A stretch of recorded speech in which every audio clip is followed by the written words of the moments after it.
We're brothers with a passion for history. And Ireland is in lockdown, so we've decided to investigate the past hidden all around us. Today we'll be looking at strange structures left by the British aristocracy. Obelisks. And one in particular, the Colony Obelisk. It's located just south of Dublin City, overlooking Colony Bay. There are beautiful wooded areas. And the bay attracts a lot of visitors who enjoy a variety of activities. On top of the hill stands the obelisk, like some kind of shrine to an ancient god, marking a place of ritual and magic. Locals think it looks like a witch's hat, which perhaps provides a hint to its darker origins. But where does the idea of obelisks originate from? Obelisks originated over 3,000 years ago in ancient Egypt. They represent the all-powerful cult of Ra, the sun god. They are believed to possess great power. And they were sought after by emerging empires, with many of the original Egyptian obelisks scattered around the capitals of the world. But what's the story behind this structure, as it seems out of place? And what mysteries lie beneath? The obelisk has stood here for hundreds of years, and people have often wondered, what is its purpose? There's been many different theories. One is that the base on which it sits could be a lot older, as it looks like a burial mound. But it has never been excavated. Some think it was built as a landmark to help sailors navigating the coast. Others have stranger theories that associate it and the other obelisks in Ireland with the Freemasons and the Illuminati. But is there truth behind any of these theories? So we decided to do some research. It turns out there are many obelisks nearby. The street signs make them easy to find, and many of them were built by the English ruling class. Like the Dunleary obelisk, a monument to George IV. It's the last standing obelisk to a British king in Ireland, having survived an attempt to blow it up. And the Duke of Wellington monument in the Phoenix Park, built to honour his victories over Napoleon. It really is massive. And at 62 metres high, it is the largest obelisk in Europe. But let's not get too cocky, because the largest obelisk in the world is nearly 3 times this size. The Washington Monument. I have the largest one. Hold your horses. I'm the biggest in the world, and I'm from Texas, but no one will recognize it. Okay, let's not worry about who's got the biggest one. The oldest one, in Ireland, is the Stillorgan obelisk, built in 1727. Some people believe that the erection of all the obelisks in Dublin is a conspiracy by the ruling British elite.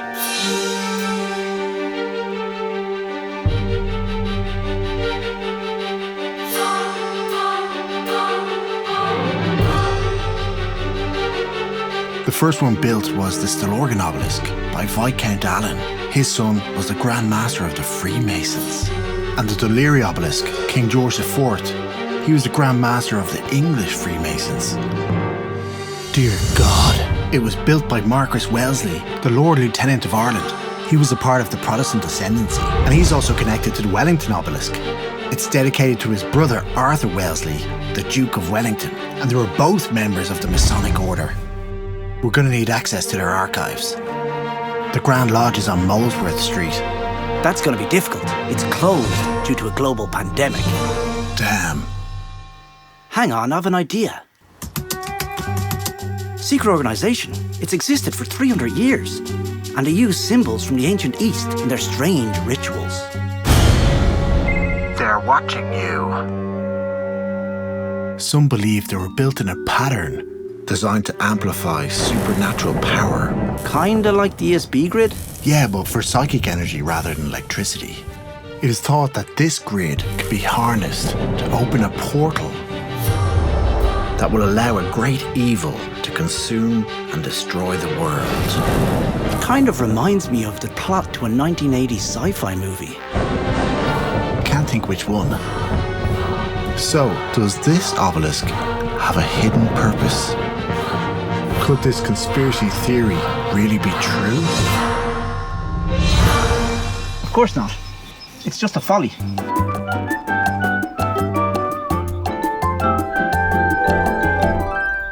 Follies are decorative features on wealthy landlords' estates. They're kind of fake versions of romantic structures such as castles, ruins, ancient burials, and temples. Many of these follies, particularly during times of famine, were built as a form of poor relief to provide employment for peasants and the unemployed. For this reason, many of them in Ireland are known as famine follies. So the obelisk was built in a time of a famine, but the question is, which famine?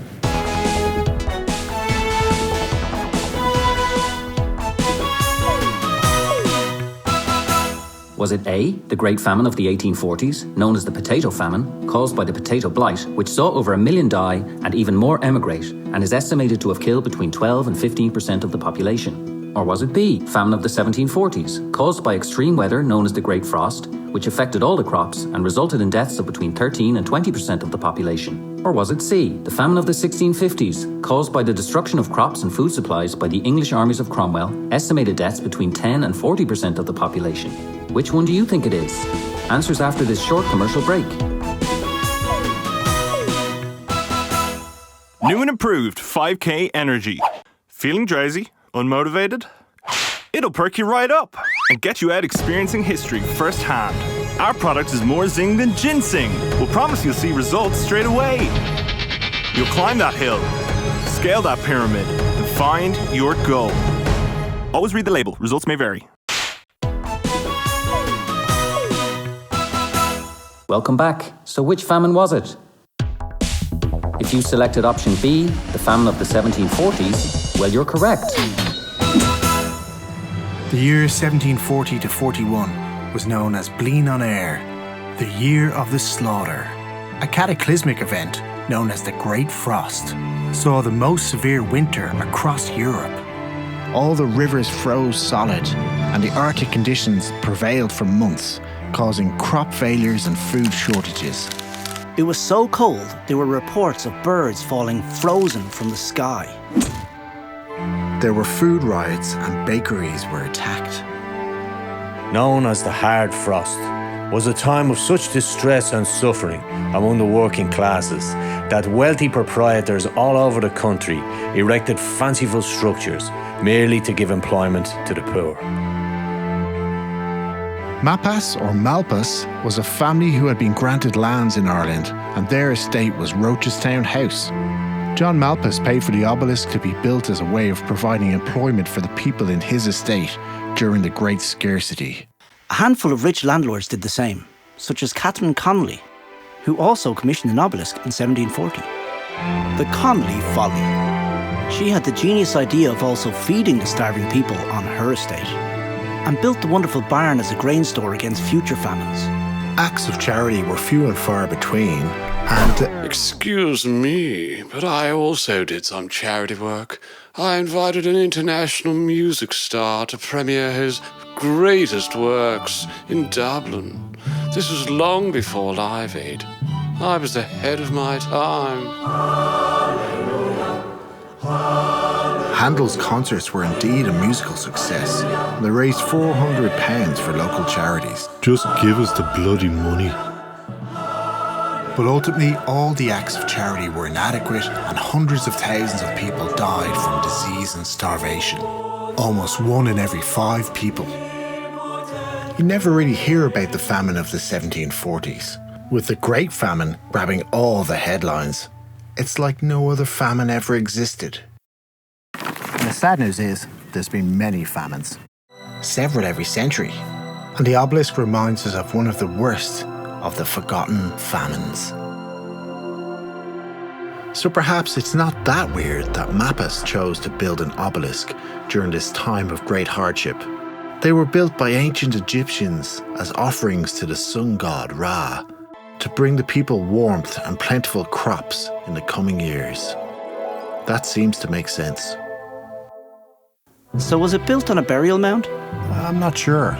Was it built as a landmark for mariners then?